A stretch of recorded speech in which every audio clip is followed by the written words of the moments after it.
AP and Telangana రెండు రాష్ట్రాలలో కూడా మీకు ఎలాంటి న్యూస్ అయినా 24 hours కాదు 1 second లో మీ అందరి ముందు ఉండాలి అంటే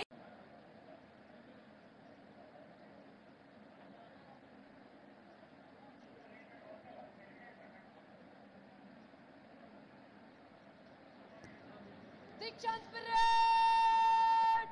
Southern! Dikshant Parade! Visham!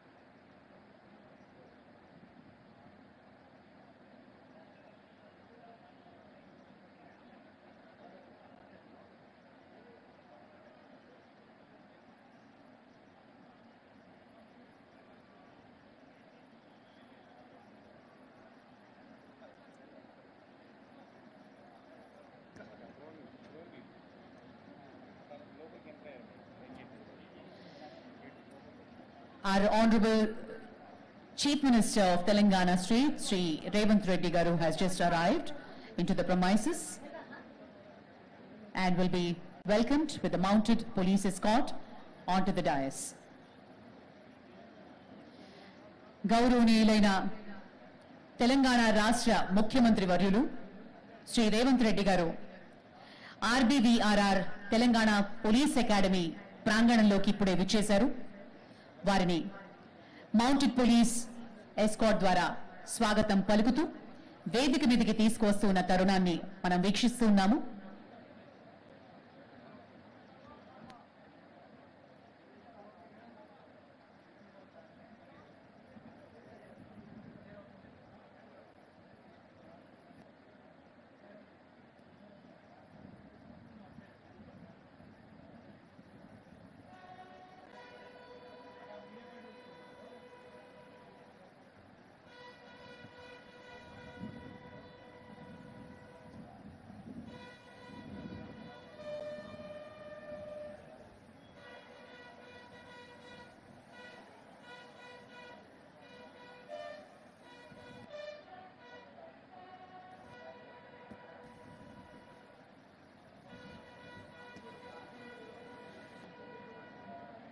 Ladies and gentlemen, today is passing out parade 547 STT SIs, SET RSIs, SET SIs and SETA SIs. The Honorable Chief Minister of Telangana State, Sri Revanth Reddy Garu, Dikshant Parade! Southern! is being escorted by the mounted police onto the dais from the academy main gate. Honorable Chief Guest is being received by Honorable DGP, DG and Director DGPA and being presented with a bouquet with a hearty and a warm welcome to the Honorable Chief Minister, Sri Revanth Reddy Garu.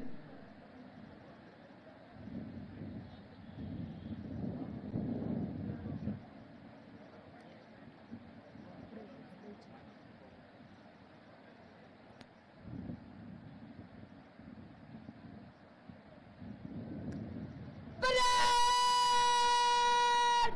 Kande Shastra!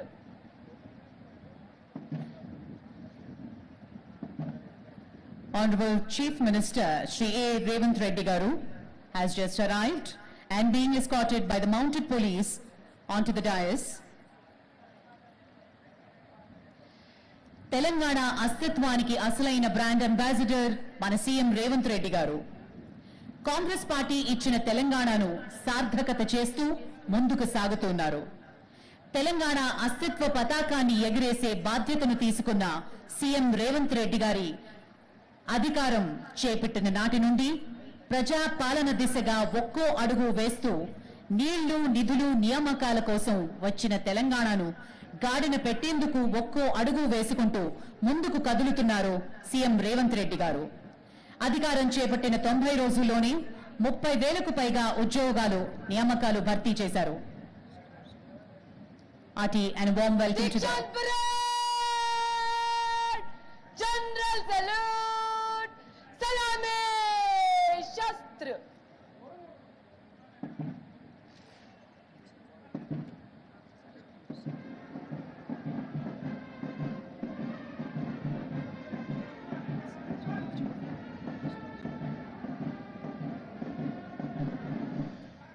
Parade! Kande Shastra! Parade! Bajo Shastra! రాజా బహదూర్ వెంకట్రామరెడ్డి గారి ప్రాంగణంలో police academy director అభిలాష బిస్ నాయకత్వంలో వారి శిక్షణ ఆధ్వర్యంలో ఈరోజు sub ఇన్స్పెక్టర్లు, reserve sub ఇన్స్పెక్టర్లు, ఏఎస్ఐలు 500 మందికి పైగా శిక్షణ పొంది రేపటి నుండి 4 కోట్ల తెలంగాణ ప్రజల సేవకు బయలుదేరుతున్న మీ అందరికీ మనస్ఫూర్తిగా శుభాకాంక్షలు తెలియజేస్తున్నా.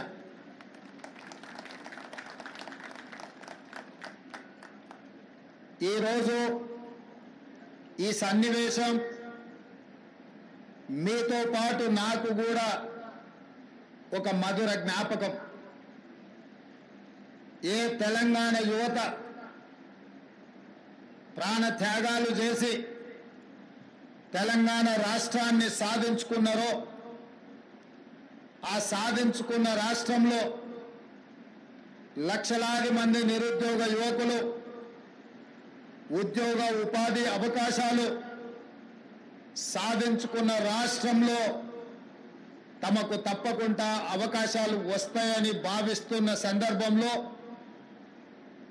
దాదాపుగా 9 సంవత్సరాలు అనుకున్న ఆకాంక్షలు నెరవేరక ప్రజలలో, ముఖ్యంగా తెలంగాణ ఉద్యమకారులలో, తెలంగాణ విద్యార్థులలో పెల్లుబికిన అసంతృప్తి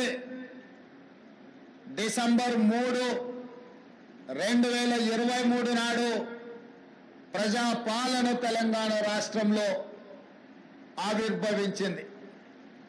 ఆ ప్రజాపాలన ప్రజలకు అందుబాటులో ఉండి ప్రజల అవసరాలను తీరుస్తూ, ప్రజల యొక్క ఆవేదన వింటూ, ఆలోచనలు పంచుకుంటూ ఈ తెలంగాణ రాష్ట్రాన్ని పునర్నిర్మించుకోవాలన్న ఆలోచనతోటి ప్రభుత్వం ఏర్పాటు చేసిన 90 రోజులలో 30,000 పైచిలకు నిరుద్యోగ యువకులకు ఉద్యోగ అవకాశాలు ఏ ప్రాంగణంలో అయితే మేము ప్రమాణ స్వీకారం చేసినామో అదే ఎల్బీ స్టేడియం ప్రాంగణంలో 30,000 మంది తెలంగాణ నిరుద్యోగ యువకులకు ఉద్యోగ పత్రాలు అందించి మీరెన్నుకున్న ప్రభుత్వం మీ సేవలో నిమగ్నమై ఉంటుంది అని చెప్పి మీకందరికీ విశ్వాసం కల్పించే ప్రయత్నం చేసినాం. ఇదే కాదు, ఈ 30,000 ఉద్యోగ నియామకాల పత్రాలు అందించడమే కాకుండా గ్రూప్ 1 కావచ్చు, గ్రూప్ 2 కావచ్చు, గ్రూప్ 3 కావచ్చు, డిఎస్సి కావచ్చు, పారామెడికల్ సిబ్బంది కావచ్చు, ఇంకొక 35,000 ఉద్యోగ నోటిఫికేషన్లు ఇచ్చి ఈ సంవత్సరం పూర్తయ్యే లోపల వాళ్ళందరూ కూడా నిరుద్యోగ సమస్య తీర్చి ఉద్యోగ నియామక పత్రాలు ఇవ్వాలి అని ప్రజాపాలన మా ప్రభుత్వం తీవ్రంగా కృషి చేస్తుంది. ఒకనాడు తెలంగాణ పబ్లిక్ సర్వీస్ కమిషన్ అంటే ప్రశ్నాపత్రాలు పరీక్షా కేంద్రాలలో ఉండకుండా జిరాక్స్ సెంటర్లలో ఎక్కడ పడితే అక్కడ విచ్చలవిడిగా అమ్ముకుంటుంటే పరీక్షలు రాసిన లక్షలాది మంది నిరుద్యోగ యువకులు ఆందోళనకు గురై ఆందోళన బాట పడుతున్న సందర్భంలో తెలంగాణ పబ్లిక్ సర్వీస్ కమిషన్ని సంపూర్ణంగా ప్రక్షాళన చేసి ఎలాంటి అనుమానాలకు ఎలాంటి తప్పిదాలకు అవకాశం లేకుండా పబ్లిక్ సర్వీస్ కమిషన్ని కొత్తగా నియమించి ఆ నియామకాల ద్వారా నిరుద్యోగ యువకులకు ఉద్యోగ నియామకాలు అందించాలన్న ఆలోచన మా ప్రభుత్వం చేస్తున్నది. అందుకే ఈరోజు పబ్లిక్ సర్వీస్ కమిషన్ నిర్వహిస్తున్న ఏ పరీక్షల మీద లక్షలాది మంది నిరుద్యోగ యువకులకు ఎలాంటి అనుమానాలు లేవు.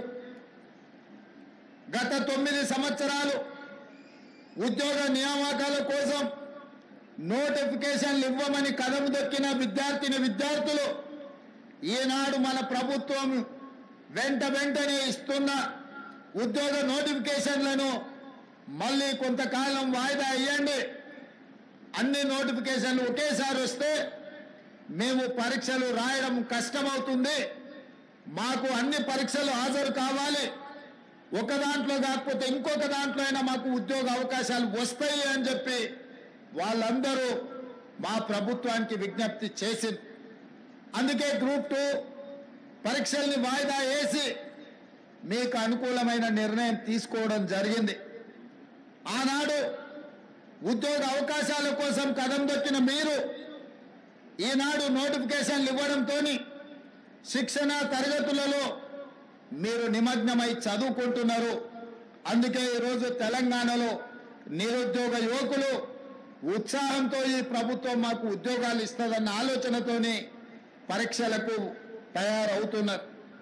ఈ నేపథ్యంలో తెలంగాణ రాష్ట్రం నూతనంగా ఏర్పడ్డ రాష్ట్రం అభివృద్ధే కాదు, కొన్ని అవలక్షణాలను వ్యసనాలకు బానిసలైన కొంతమంది వ్యక్తులు స్వార్థ ప్రయోజనం కోసం తెలంగాణలో డ్రగ్స్ కానీ గంజాయి కానీ సైబర్ క్రైమ్ నేరాలకు కొంతమంది పాల్పడుతున్నారు.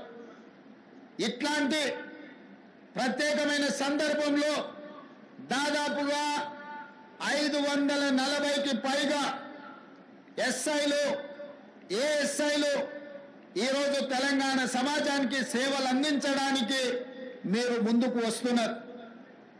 అందుకే ఈరోజు మీ పరేడ్ చూసిన ముఖ్యంగా పల్లి భాగ్యశ్రీ మీ పరేడ్ కమాండర్గా ఈరోజు ప్రదర్శించిన నైపుణ్యం మీ అందరిని చూసిన తర్వాత నాకు సంపూర్ణమైన విశ్వాసం కలిగింది. రేపటి నుండి మీరు తెలంగాణ రాష్ట్రంలో డ్రగ్స్ మీద గంజాయి మీద సైబర్ నేరాల మీద ఉక్కు పాదం మోపి తెలంగాణ రాష్ట్రంలో గంజాయికి డ్రగ్స్ కు స్థానం లేదు, అట్లాంటి కార్యక్రమాలకు ఎవరైనా పాల్పడితే వాళ్ళని ఎవరిని క్షమించము అనే విధంగా మీరు ముందుకు నడుస్తారని మాకు సంపూర్ణమైన విశ్వాసం కలిగింది. మిత్రులారా, ఇది ఉద్యోగం కాదు, ఇది ఉద్యోగ భద్రత కాదు మీకున్నది.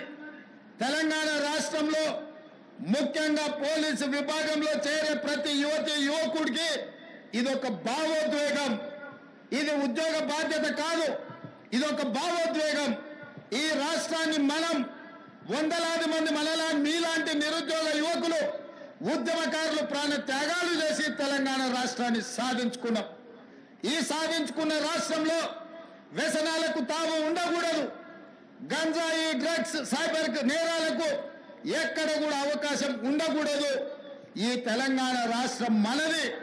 4 కోట్ల తెలంగాణ ప్రజలు మన కుటుంబ సభ్యులు. వాళ్ళు ఎలాంటి సమస్యలు ఎదుర్కొన్నా అది మన వైఫల్యమే అవుతుంది. మన మీద సంపూర్ణమైన విశ్వాసం పెట్టుకొని ప్రజాప్రతినిధులతో పాటు 24 గంటలు ప్రజలకు అందుబాటులో ఉండి ప్రజలకు అవసరమైన అందించే సేవలు పోలీసులే. పోలీసులకు సమయం లేదు, సందర్భం లేదు. ఏ సమస్య వచ్చినా, వరదలు వచ్చినా, కరువు వచ్చినా, లేకపోతే భూకంపాలు వచ్చినా, శాంతి భద్రతల సమస్యలు వచ్చినా, లేదా మత కలహాలు వచ్చినా, ఆర్థికపరమైన నేరాలు జరిగినా, ఏది జరిగినా ముందు బాగానే ఉండి ఆ సమస్యల మీద పోరాటం చేసేది పోలీసు సిబ్బంది, పోలీసు విభాగం. అందుకే నేను మీతో పంచుకున్నది ఇది ఉద్యోగం కాదు, ఇది ఒక భావోద్వేగం. ఈ భావోద్వేగమే ఈ తెలంగాణ రాష్ట్రాన్ని పునర్నిర్మించి భవిష్యత్ తరాలకు బంగారు బాటలేసే బాధ్యత మన అందరి మీద ఉన్నది. అందుకే ఈరోజు తెలంగాణ రాష్ట్రంలో ఒక పక్కన నిరుద్యోగ సమస్యను పరిష్కరిస్తూ ఇంకొక పక్కన విదేశీ పర్యటనలకు వెళ్ళి జాతీయ అంతర్జాతీయ స్థాయిలో తెలంగాణ రాష్ట్రానికి వేలాది కోట్ల రూపాయల పెట్టుబడులు తీసుకొచ్చి పరిశ్రమలను స్థాపించి ఆ పరిశ్రమల ద్వారా లక్షలాది మంది నిరుద్యోగ యువకులకు ఉద్యోగ ఉపాధి అవకాశాలు కల్పించాలన్న ఆలోచన మన ప్రభుత్వం చేస్తున్నది. ఈరోజు ఉద్యోగాలే కాదు, నిరుద్యోగ సమస్యను పరిష్కరించడమే కాదు, ఈ సమాజంలో పెట్టుబడులు తీసుకురావడమే కాదు, రైతన్నలు, నేతన్నలు, పట్టెడు అన్నం పెట్టేది రైతన్నలైతే ఆ రైతన్నలకు ఆత్మగౌరవంతో బ్రతకడానికి నేతన్నలు సహకరిస్తున్నారు. నేతన్నలతో పాటు గీతన్నలు ఈరోజు మన సమాజంలో ఉన్నారు. కుల వృత్తులు, చేతి వృత్తులను బలోపేతం చేస్తూ ఆ వృత్తులను ఆదుకుంటూ ఈనాడు తెలంగాణ రాష్ట్రంలో 8 నెలల్లోనే సరిగ్గా 27 రోజుల్లో 18,000 కోట్ల రూపాయలు రైతు రుణమాఫీ చేసి 22,22,687 మంది రైతుల ఖాతాలో 18,000 కోట్ల రూపాయలు వేసిన చరిత్ర ఈ దేశంలోనే మొట్టమొదటిది. తద్వారా మీరందరూ రైతుల బిడ్డలు, గ్రామీణ ప్రాంతం నుంచి వచ్చిన వాళ్ళు, వ్యవసాయము, వ్యవసాయ సమస్యలు, రైతుల యొక్క కష్టాలు తెలిసినోళ్ళు. నేను కూడా గ్రామీణ ప్రాంతానం నుంచి, వ్యవసాయ కుటుంబం నుంచి వచ్చిన వాడినే. రైతు యొక్క కష్టాలు నాకు తెలుసు. అందుకే 18,000 కోట్ల రూపాయలు కడుపు కట్టుకొని నిధులు సేకరించి 18,000 కోట్ల రూపాయలు ఈనాడు రైతుల ఖాతాలో వేసి రైతన్నల కళ్ళల్లో ఆనందం చూస్తున్నాం. వ్యవసాయం దండగ కాదు, వ్యవసాయం పండుగని నిరూపించి ఈనాడు తెలంగాణ రాష్ట్రంలో రైతుల ఆత్మగౌరవంతో తలెత్తుకునే విధంగా రాష్ట్ర ప్రభుత్వం నిర్ణయాలు తీసుకుంటున్నది. ఇవాళ ఈ తెలంగాణ రాష్ట్రం పచ్చగా ఉండాలన్నా, పసిడి పంటలు పండాలన్నా ప్రాజెక్టులతో పాటు చెరువులను, కుంటలను కాపాడుకునే బాధ్యత మన మీద ఉన్నది. నిన్న మొన్న మీరందరూ చదివి ఉండొచ్చు, చూసి ఉండొచ్చు. రేవంత్ రెడ్డి గారికి ఏమొచ్చిందయ్యా, హైడ్రా పేరు మీద మీ చెరువుల్లో విలాసవంతమైన విల్లాలు కట్టుకుంటే ఆయన నేల గూలుస్తున్నాడు అని.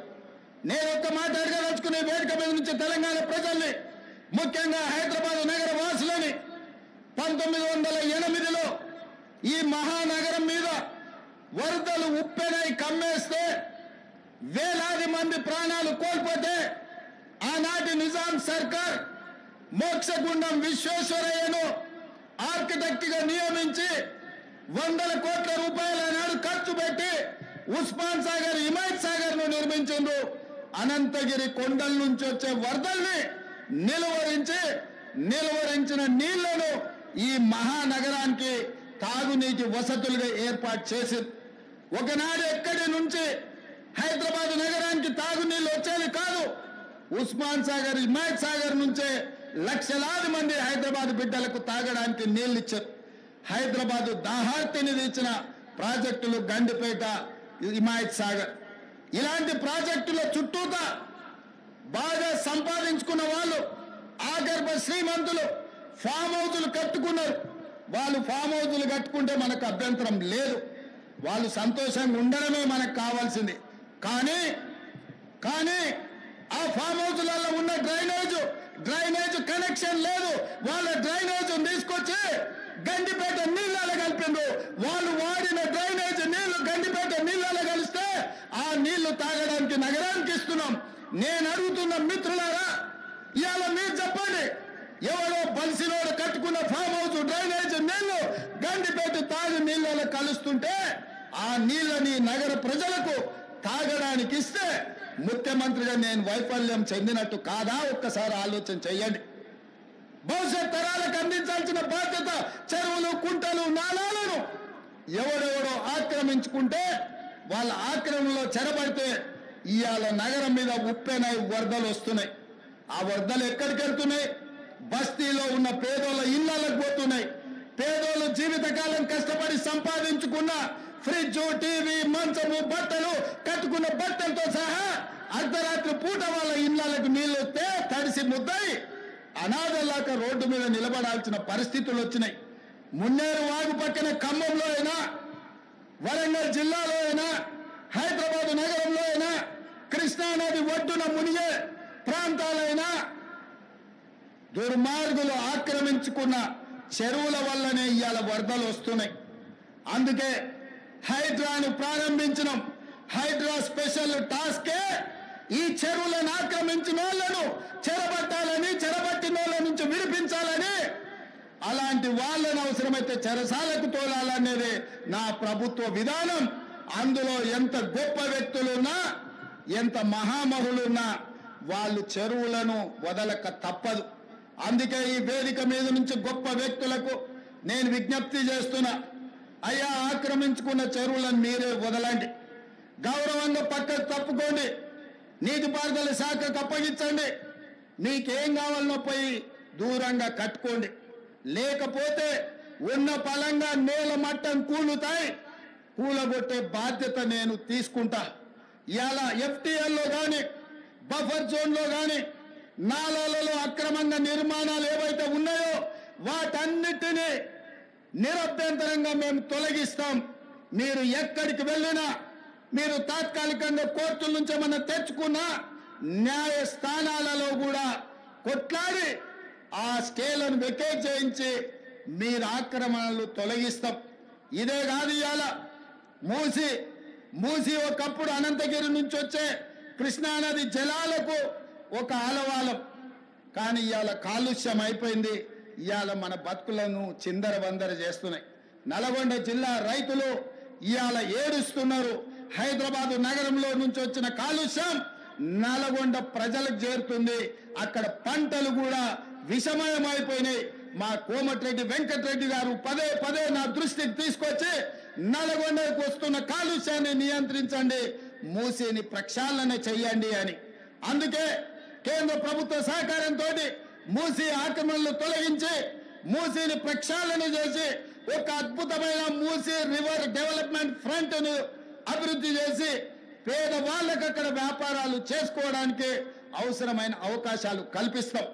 మరి ఇవాళ మూసి పరివాహక ప్రాంతంలో పేదలు ఆక్రమించుకొని ఉన్నారు. జిల్లాల నుంచి వచ్చి ఇల్లు కట్టుకొని ఉన్నారు. రూపాయి కూడబెట్టి గుడిసెలేసుకొని బ్రతుకుతున్నారు. వాళ్ళ పట్ల మానవత్వంతో వ్యవహరిస్తుంది ప్రభుత్వం. మూసి నాలలో ఉన్న శాశ్వత నివాసదారులు ఎవరైతే ఉన్నారో వాళ్ళందరికీ డబుల్ బెడ్రూమ్ ఇల్లు ఇచ్చే బాధ్యత ఈ రాష్ట్ర ప్రభుత్వం తీసుకుంటుంది. దాదాపుగా 11,000 మంది అక్కడ ఇల్లు ఉన్నాయి. ప్రతి వాడికి 11 కాదు, అవసరమైతే 12,000 మంది అయినా ప్రతి వాడికి డబుల్ బెడ్రూమ్ ఇల్లు ఇచ్చి వాళ్ళని ఆత్మగౌరవంతో బ్రతకటట్టు ఈ ప్రభుత్వం పునరావాసం కల్పిస్తుంది. అట్లాంటి కార్యక్రమాలలో ఇవాళ శిక్షణ పొందిన ఈ ఎస్ఐలు ప్రజల సహకారం కోసం మీరు బాధ్యత తీసుకోవాలి. అదేవిధంగా ఎక్కడైతే ఆక్రమించుకున్నారో మూసీలు, ఎఫ్టీఏలు, బఫర్ జోన్, నాలాలో ఉన్న వాళ్ళు తొలగించండి. ప్రభుత్వ భూముల్లో లేకపోతే ప్రైవేట్ భూముల్లో అనుమతి లేకుండా కట్టుకున్న వాళ్ళని ఏదైనా రెగ్యులరైజ్ చేయడానికి స్కీమ్ ఉంది. కానీ ఎఫ్టీఎల్, బఫర్ జోన్, నాలాల వాటికి రెగ్యులరైజేషన్ స్కీమ్ లేదు. ఇవాళ కాకపోతే రేపైనా వాటిని తప్పకుండా తొలగిస్తాం. వాళ్ళ పట్ల కఠినంగా వ్యవహరిస్తాం. మీ అందరికీ నా విజ్ఞప్తి ఒక్కటే, రేపటి నుండి ప్రజల దగ్గరికి వెళ్తున్నారు. తెలంగాణ ప్రజలకు విశ్వాసం నమ్మకం కలిగించండి. మన రాష్ట్రంలో గంజాయి మాట ఎత్తాలన్నా, డ్రగ్స్ గురించి ఆలోచన చేయాలన్నా, సైబర్ నేరాలను నియంత్రించాలన్నా, చెరువులు నాలాలు చెరబట్టిన వాళ్లను మోకాళ్ళలో వణుకు పుట్టాలి, వెన్నులో చలి జ్వరము రావాలి. ఆ విధంగా మీరు ఈ తెలంగాణ సమాజానికి సేవలు చేయవలసిన అవసరం ఉన్నది. నేను మిమ్మల్ని అడుగుతున్న ఒకే ఒక్క మాట, మీరు ఈ బాధ్యత తీసుకోండి. ఇది మన తెలంగాణ, మన తెలంగాణను రక్షించుకునే బాధ్యత మన మీద ఉన్నది. నేను వేరు మీరు వేరు కాదు. వాళ్ళు నేరగాళ్ళు, ఆ నేరగాళ్లను పట్టుకొని అడ్డు తొలగించే బాధ్యత మీది నాది. ఈ వేదిక మీద ఉన్న పెద్ద అధికారులది.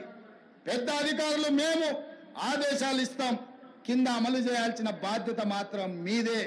అందుకే ఈనాడు ట్రైనింగ్ నుంచి శిక్షణ పొంది 9-10 నెలలు శిక్షణ పొందిన మీరందరూ తెలంగాణ సమాజానికి సేవలు అందించబోతున్నారు.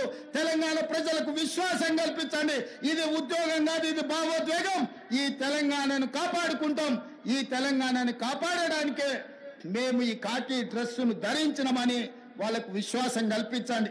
ఇదే కాకుండా చివరగా నేను శ్రీనివాసరెడ్డి, కొత్తగూడ శ్రీనివాసరెడ్డి గారికి గతంలో చెప్పిన విజిలెంట్ అండ్ ఎన్ఫోర్స్మెంట్ డైరెక్టర్ ఈరోజు వారి బాధ్యత ఉన్నారు.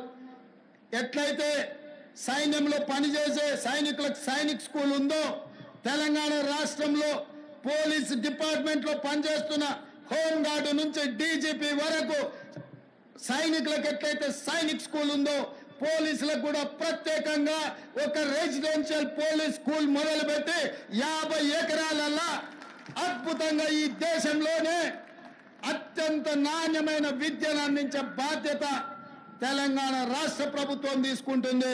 ఒకటి హైదరాబాద్ లో ఈ పక్కల్లే గ్రేహాండ్స్ ఉన్నది. నిన్న మన భూ కబ్జాదారులు 150 ఎకరాలు ఆక్రమించుకోవాలని ఆలోచన చేసిండ్రు. అందులో 50 ఎకరాల స్థలాన్ని ఇక్కడ రెండవ స్కూల్ వరంగల్లో 50 ఎకరాలు కేటాయించి మీ అందరికీ 6th క్లాస్ నుంచి పీజీ వరకు డాక్టర్లు, ఇంజనీర్లు కూడా చదువుకోవడానికి పోలీసుల పిల్లల కోసం 100% ఉచిత విద్యను అందించడానికి మా ప్రభుత్వం కట్టుబడి ఉన్నది. పోలీసు కుటుంబం నుంచి వచ్చిన నేను పోలీసుల బాధలు తెలుసు. వాళ్ళ పిల్లల విద్య విషయంలో నాకు సంపూర్ణమైన అవగాహన ఉన్నది. అందుకే ఈనాడు ఈ వేదిక మీద నుంచి డీజీపీ గారికి నేను ఆదేశాలు ఇస్తున్నా. ఈ కార్యక్రమం తర్వాత శ్రీనివాసరెడ్డి గారిని పిలిచి మాట్లాడి పోలీస్ స్కూల్ ఏర్పాటు చేయడానికి అవసరమైన ఫైల్ ప్రిపేర్ చేయండి. 50 ఎకరాల స్థలాన్ని కేటాయించడానికి అవసరమైన చర్యలన్నీ తీసుకోండి. రాబోయే 2 ఏళ్లలో ఇక్కడ పోలీస్ స్కూల్ ఉండాలి. హోంగార్డు నుంచి డీజీపీ వరకు ఏ హోదా అయినా మీ పిల్లలు చదువుకోవాలంటే అందరూ ఒకే దగ్గర చదువుకోవాలి, ఒకే దగ్గర ఉండాలి, ఒకే దగ్గర తినాలి, ఒకే దగ్గర పడుకోవాలి. అప్పుడే ఈ అంతరాలు తగ్గుతాయి. మీ పిల్లలు సుశిక్షితులైన భారతీయులుగా మారుతారు.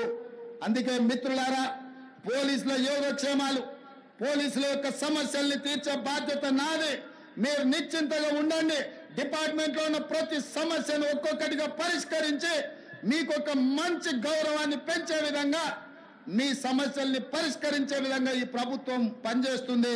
మీరు తెలంగాణ సమాజానికి నాణ్యమైన సేవలు అందించండి. పోలీసు గౌరవాన్ని పెంచండి. పోలీస్ అంటే సమాజంలో చేతులెత్తి నమస్కరించే విధంగా మన వ్యవహార శైలి ఉండాలి, మన నిర్ణయాలు ఉండాలి. మధ్యలో అక్కడక్కడ టీవీలలో సినిమాలలో చెప్తుంటారు ఫ్రెండ్లీ పోలీసింగ్ ఉండాలని. నేను కూడా ఒప్పుకుంటా ఫ్రెండ్లీ పోలీసింగ్ ఉండాలని. ఫ్రెండ్లీ పోలీసింగ్ ఎవరితోని? క్రిమినల్స్తో ఫ్రెండ్లీ పోలీసింగ్ కాదు. బాధితులతోని, సమస్యల మీద కష్టాలలో కన్నీళ్లతో పోలీస్ స్టేషన్లకు వచ్చిన వాళ్ళతోని ఫ్రెండ్లీ పోలీసింగ్ ఉండాలి తప్ప క్రిమినల్స్ తోని కాదు. క్రిమినల్స్ పట్ల కఠినంగా వ్యవహరించండి, బాధితుల పట్ల కారుణ్యంతో వ్యవహరించండి. కాస్మెటిక్ పోలీసింగ్ కాదు, కాంక్రీట్ పోలీసింగ్ ని చేయండి. కాస్మెటిక్ పోలీసింగ్ తోని సమస్యలు పరిష్కారం కావు. కాంక్రీట్ పోలీసింగ్ చేయండి.